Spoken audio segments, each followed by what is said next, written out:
Hello, everyone. Welcome to Christopher's Entertainment Blog. I'm your host, Chris. Welcome to another recap and review for Legends of Tomorrow. This is episode 4 of season 1. It is entitled White Knights. And as these 4 episodes now we've got to see, this one felt kind of like the first episode for me, the pilot episode, where it was just okay. It just felt like it was like I don't want to say filler episode, maybe it was, but it was like a setup episode, setting up what's to come. Um, I gotta say, I did like the scene at the beginning where they infiltrate the Pentagon, and Kendra and Sarah are in the military outfits, and Leonard Snart saves the day. And that was cool stuff. I like that. And this episode was very centered around Captain Cold. I mean, he was the one that saved the day the whole episode. He's the one that got the key card at the beginning off the military lady. He's the one that got the key card off the Soviet woman, and he's also so they could actually infiltrate that Soviet base. I mean, that was the key card he got. And he was also the one that got that thermal core at the end and brought it back to Rip Hunter. So, um, yeah, it was definitely centered around him. I mean, he was the one that was actually on his A game this episode. Everybody else was getting caught or getting hurt or whatever. But yeah, those scenes with Captain Cold were really well done. He was great in this episode. I really liked him in this episode. I really liked Dr. Stein in this episode. I thought he was really strong, especially with the scenes with Jefferson and um, Ray with Palmer. So those were really strong. Saying to all the hurtful stuff he had to say to Jefferson, because he doesn't want him to get hurt like Ronnie did. So um, I thought those scenes were really strong. Um, I, uh, I did like the scenes with Kendra and Sarah as well, the fighting scenes and them trying to work together and to solve their issue of this weird demon they got. It's just like Sarah's got the bloodlust, Kendra's got this goddess demon or whatever inside of her. So those scenes were really cool. Uh, the scenes with Rip Hunter and Cronus and stuff. The problem with Cronus is just like he's a bounty hunter, so he's like Boba Fett a little bit.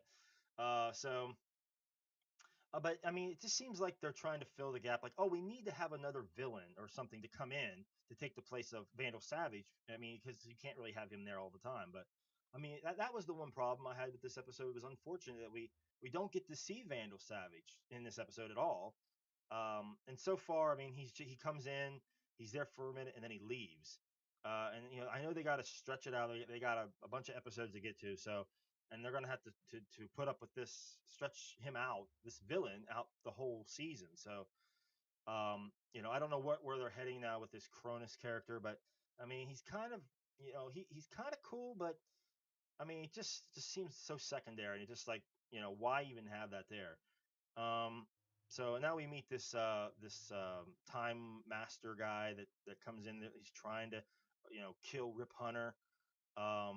And apparently he's a mentor. What's his name? Zaman Druce. So he's a mentor to Rip Hunter, and he tries to kill him. So I don't think there's much mentoring there anymore.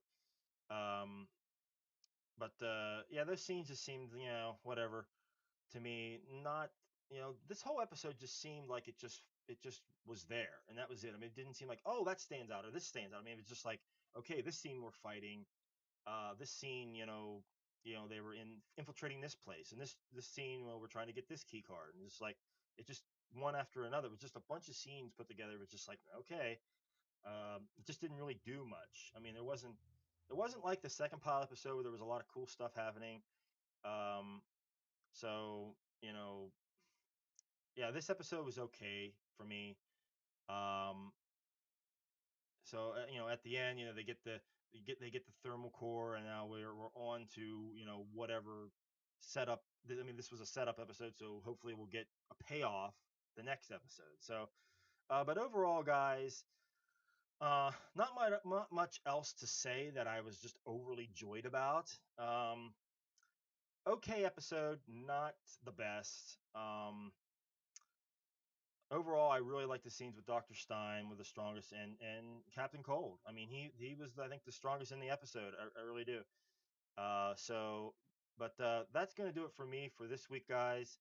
If there's anything I missed, you guys want to talk about that you guys liked about the episode, what you liked about it, what you didn't like about it, please write in the comments below. Start a conversation down in there, and we'll talk about some Legends of Tomorrow. But that's going to do it for me for this week, guys. I am Chris for Christopher's Entertainment Blog. Thanks a lot, guys. Take it easy.